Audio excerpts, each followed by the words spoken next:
मुलांनो, मागील सत्रात आपण पदार्थ वेगळे करण्याच्या काही पद्धतीबद्दल शिकलो. आता या सत्रात इयत्ता 6वी विज्ञानातील पदार्थ वेगळे करणे या धड्यातून पदार्थ वेगळे करण्याच्या काही आणखीन पद्धती शिकूया. शैक्षणिक उद्दिष्टे. या सत्राच्या शेवटी तुम्हाला हे समजेल. बाष्पीभवन,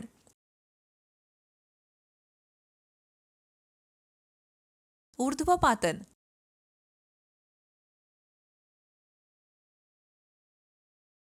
संप्लवन,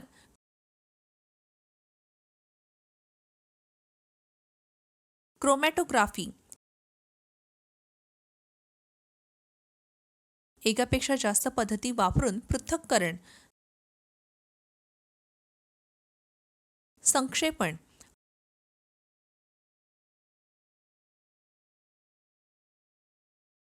पाण्यात विरघळू शकणाऱ्या पदार्थांचे प्रमाण,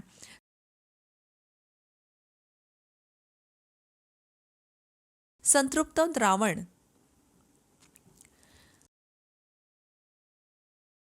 अतिमहत्त्वाचे शब्द. मिश्रण, दोन किंवा अधिक पदार्थांचे मिश्रण. पृथक्करण,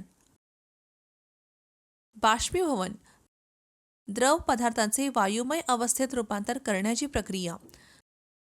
संक्षेपण, ज्या प्रक्रियेत पाण्याची वाफ द्रव स्वरूपात रूपांतरित होते. संतृप्त द्रावण, द्रावण म्हणजे ज्यामध्ये त्या पदार्थाचा कोणताही भाग विरघळू शकत नाही. ऊर्ध्वपातन, पाणी गरम करून पाण्याची वाफ तयार करण्याची आणि नंतर गरम पाण्याची वाफ थंड करून पुन्हा द्रव पाण्यात परत आणण्याची प्रक्रिया. संप्लवन, द्रव अवस्थेतून न जाता घन पदार्थांचे थेट वायूमध्ये रूपांतर करण्याची प्रक्रिया. क्रोमॅटोग्राफी, मिश्रणाचे वैयक्तिक घटकांमध्ये रूपांतर करण्याची प्रक्रिया. सुरुवात करण्यापूर्वी या सत्राचा संकल्पना नकाशा पाहूया.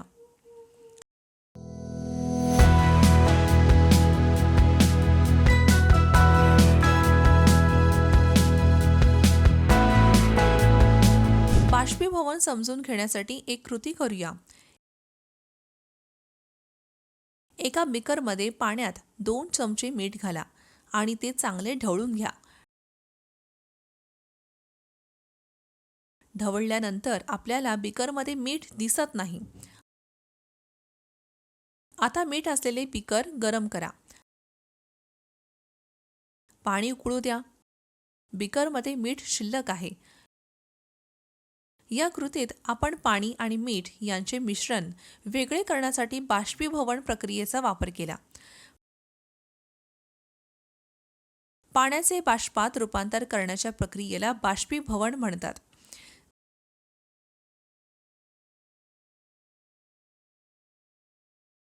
बाष्पीभवन प्रक्रियेद्वारे समुद्राच्या पाण्यातून सामान्य मीठ मिळते.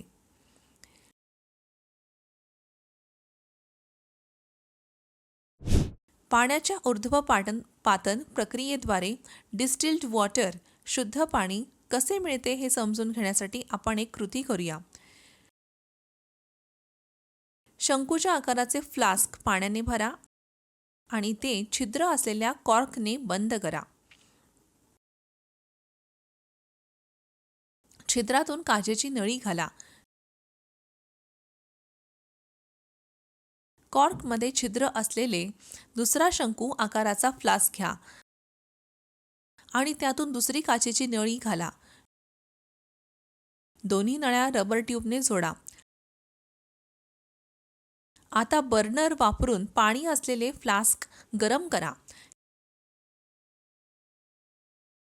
काही वेळाने काचेच्या नळीतून पाण्याची वाफ दुसऱ्या शंकूच्या आकाराच्या फ्लास्कमध्ये जाते. पाण्याची वाफ हळूहळू पाण्यात बदलेल. दुसऱ्या शंकूच्या आकाराच्या फ्लास्कमधील पाण्याला डिस्टिल्ड वॉटर म्हणतात.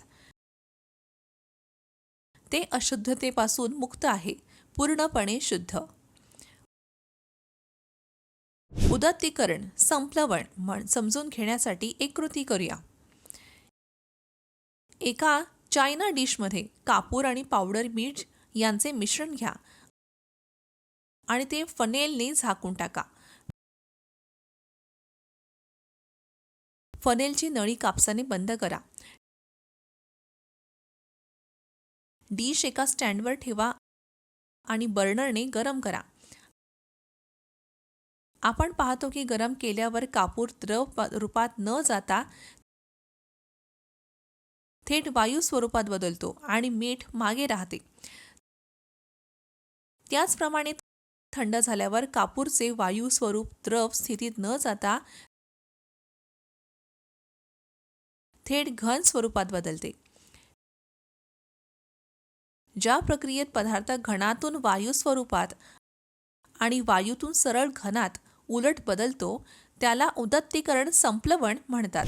आपण रंगाच्या मिश्रणापासून रंग वेगळे करू शकतो का? चला एक मनोरंजक कृती करूया. पांढऱ्या खडूची एक संपूर्ण काठी घ्या.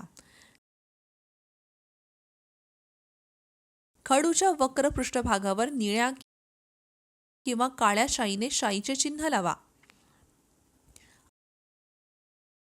आता एका प्लेटवर थोडे पाणी ओता आणि खडूचा तुकडा पाण्यात ठेवा. प्लेटमधील पाणी खूप कमी आहे आणि शाईच्या ठिपक्याला स्पर्श करत नाही याची खात्री करा. खडू पाणी शोषून घेतो आणि काही वेळाने खडूच्या तुकड्यांवर रंगाचे नमुने तयार होतात ते आपण पाहतो.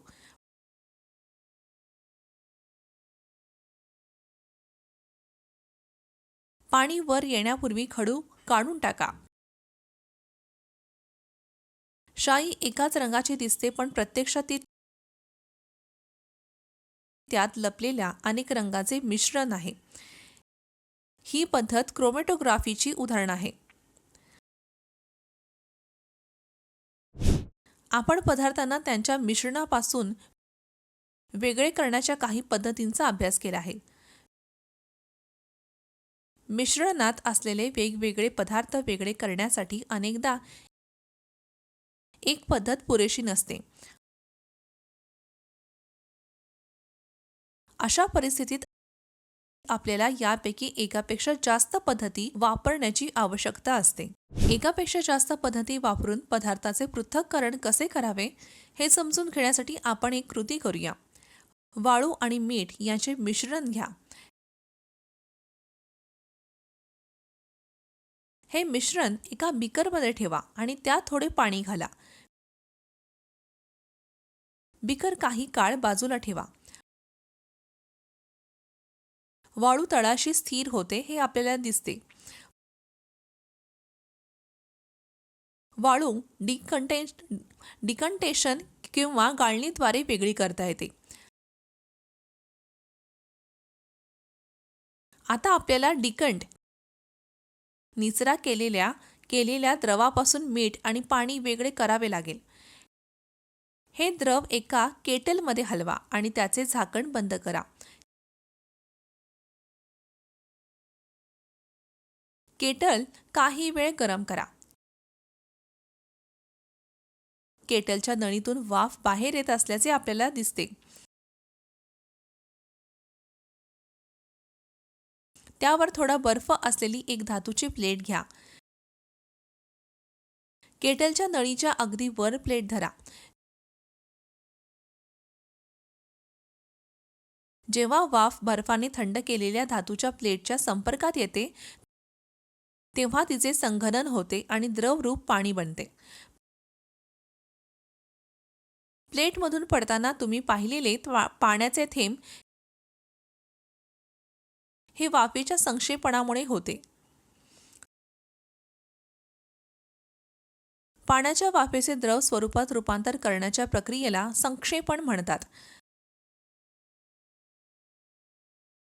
सर्व पाणी बाष्पीभवन झाल्यानंतर मीठ तळाशी स्थिर होते. अशा प्रकारे आपण डिकंटेशन, गाळणे, बाष्पीभवन आणि संक्षेपण या प्रक्रियांचा वापर करून मीठ, वाळू आणि पाणी वेगळे केले आहे. पाण्यात किती पदार्थ विरघळू शकतात हे समजून घेण्यासाठी एक कृती करूया. एक चंचू पात्र, एक चमचा मीठ आणि पाणी घ्या. चंचू पात्रात अर्धा कप पाणी घाला. एक चमचा मीठ घाला आणि मीठ पूर्णपणे विरघळेपर्यंत चांगले ढवळून घ्या. पुन्हा एक चमचा मीठ घाला आणि चांगले ढवळून घ्या. एका वेळी एक चमचा मीठ घालून ढवळत राहा. काही चमचे मीठ टाकल्यानंतर आपल्याला आढळते की काही मीठ विरघळलेले नाही आणि चंचू पात्राच्या तळाशी स्थिर होते. याचा अर्थ असा की आपण घेतलेल्या पाण्यात आणखीन मीठ विरघळू शकत नाही. आता द्रावण संतृप्त असल्याचे म्हटले जाते. पाण्यात किती पदार्थ विरघळू शकतात हे समजून घेण्यासाठी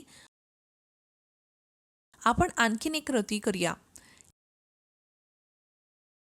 एका चंचू पात्रात थोडे पाणी घ्या आणि त्यात मीठ मिसळा जोपर्यंत ते जास्त मीठ विरघळू शकत नाही. यामुळे तुम्हाला पाण्याचे मिठाचे संतृप्त द्रावण मिळेल. आता या संतृप्त द्रावणात थोडेसे मीठ घाला आणि ते गरम करा. आपल्याला आढळते की मीठ पाण्यात विरघळले आहे. या कृतीवरून असे सूचित होते की गरम केल्यावर पाण्यात जास्त प्रमाणात मीठ विरघळू शकते.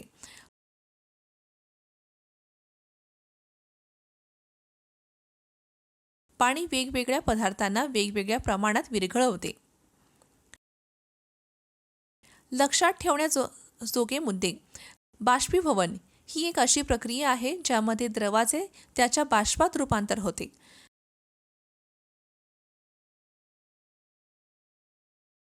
बाष्पीभवनाचा वापर द्रवात विरघळलेल्या घन पदार्थाला वेगळे करण्यासाठी केला जाऊ शकतो. पाण्याच्या वाफेचे त्याच्या द्रव स्वरूपात रूपांतर करण्याच्या प्रक्रियेला संक्षेपण म्हणतात. पाण्यातील अशुद्धता काढून टाकण्यासाठी ऊर्ध्वपातनाचा वापर केला जातो. ज्या प्रक्रियेत एखादा पदार्थ घनातून थेट वायू रूपात बदलतो आणि उलट होतो त्याला उदात्तीकरण, संप्लवन म्हणतात. संतृप्त द्रावण म्हणजे ज्यामध्ये त्या पदार्थाचा जास्त भाग विरघळू शकत नाही. द्रावणाला गरम करून त्यात जास्त पदार्थ विरघळवता येतो. पाण्यात वेगवेगळ्या प्रमाणात विरघळणारे पदार्थ विरघळतात.